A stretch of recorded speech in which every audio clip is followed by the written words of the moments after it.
Is it possible that climate change will lead to a world filled with malnourished people? Our next guest will help us explore that issue. Ryan Koronowski is co-editor of Climate Progress.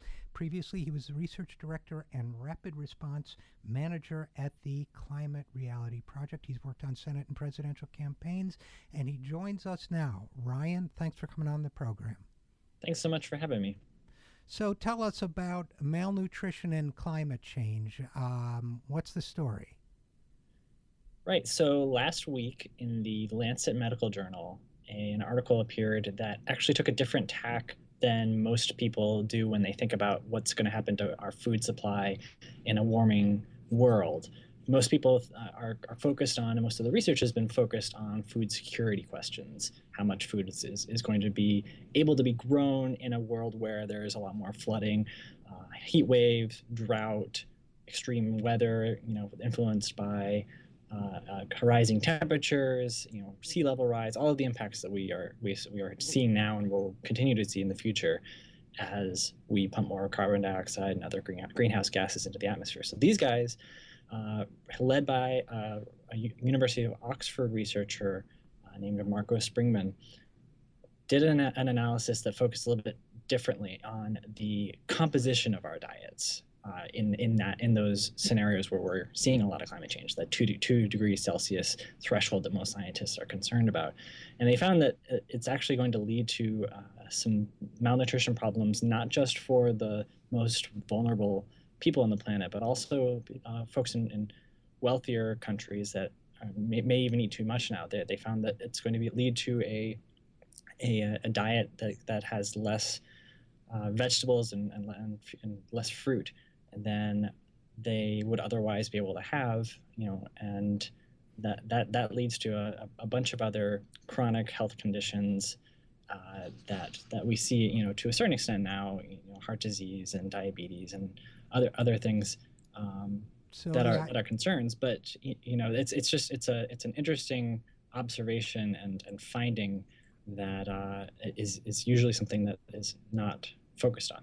So the idea is, in addition to what many people think of, which is climate change creating, let's say, difficulty accessing food, the idea is that even for people in wealthy countries who will still have plenty to eat, the combination of foods they eat will change, and that will create health problems for them. So how would that work exactly? How would it come to pass that Americans, for example, well-to-do Americans, might find that they are not eating as many vegetables or other healthy foods as they were before? I asked Dr. Springman about that, and the way he explained it is, much more frequently you'd go to the grocery store and a given item in the produce section just wouldn't be there, or the prices would be so high that you just wouldn't be able to afford it, or you'd just kind of avoid it. So it's price and supply problems because of any of an impact that you're maybe not feeling here at home. Although, as we've seen with the California drought and other local climate impacts with flooding in the Mississippi, that does disrupt things on a smaller scale. They're just saying that this is going to extend a lot farther and a little bit more dramatically globally by 2050. They said that it's the takeaway stat that they pointed to is that this is going to result in the deaths of 500,000 adults by 2050. So that's not too far away, and it's going to lead to about a third less food growth than we expect. And they often people will hear this and say, well, we can just kind of innovate our way out of this. There's been global food crises in the past, and predictions of people not being able to use the same amount of land to produce more food, and they've been proven wrong. The researchers actually took that into account in their models and have kind of built in a steady level of innovation of increasing yield per acre, and it's still the effects are there. Now those beliefs that we'll innovate our way out of it, I think they probably go back to around 1970 or so when people were making dire predictions, and then we managed to increase our ability to produce food and make sure those dire predictions didn't come true. But you're saying that this time around they factored it in, and they're still coming up short. According to your reporting of their study, the average person will have access to 3.2% less food, will consume 4% less fruits and vegetables, and will have somewhat less, but still a reduction in red meat as well, right?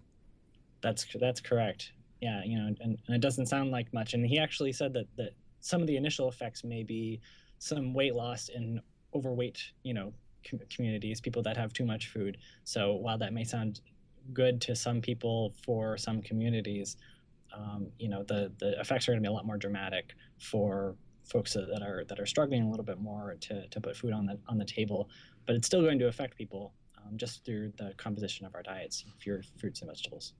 Right. And as you write, the world's wealthiest and well-fed and overweight people also risk fundamental changes to their diets as crop productivity falls. So is there a solution to this, or is it just it's just one more reason to be anxious about climate change? I also asked the doctor about that, and he said, the real solution is to cut our global greenhouse gas emissions as quickly as we can. He tried to look at whether population growth could be curtailed. One of the main stressors that people point to on our global food supply and resource management in the near and far future is unrestrained population growth, where people don't have the ability to decide whether they want more children. And he said that the population growth really, he played with those factors in the model, and that doesn't really affect it. It's really the emissions.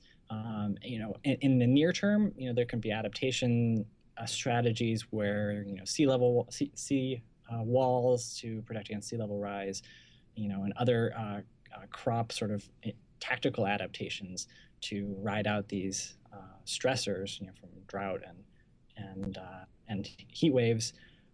But he said you're also going to see crops kind of moving into new climates. That he pointed out that Russia is moving from a predominantly wheat-based agricultural system to a corn-based agricultural system as they see warming. And you're kind of seeing that around the world, but that's not always going to be a solution for people.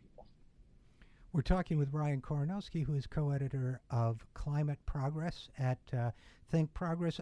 And Ryan, while we're talking, we also have, you wrote recently, or rather your publication, Climate Progress, covered recently the fact that most Americans disagree with their congressional representatives on climate change. We have a situation now where we have a party in the majority in Congress who appears to, I don't want to mischaracterize it, but appears to not believe that climate change is even real. Is there any way a report like the one you're studying can be brought to the attention of the Republican leaders in Congress and perhaps persuade them a little bit? I mean, I think that we could do that.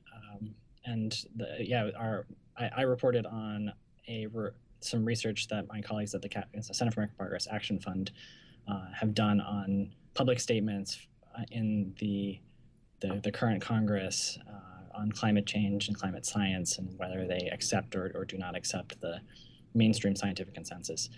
I think you could show it to the leadership. Unfortunately, most of the leadership is also either full-on climate denier based on their public statements, or are sort of in this unsure category where they say, oh, the climate may be changing, but we're not really sure about what the cause is. Maybe humans have some role in it, but we're just not sure, when in fact the scientific community is telling us we are responsible for all of the warming beyond the average over the last 50 years. I'm not sure what the strategy is, but it does fly in the face of what most Americans believe on the subject. Yes, it does, and it also suggests, with reports like the one you covered coming out every day, that we are running out of time, and the American people are running out of patience, and yet there's very little sign that Congress will do something about it. Well, thank you for covering this report, Ryan Koronowski, this very interesting Lancet study, and thank you for coming on the program. Thanks so much for having me. It was a great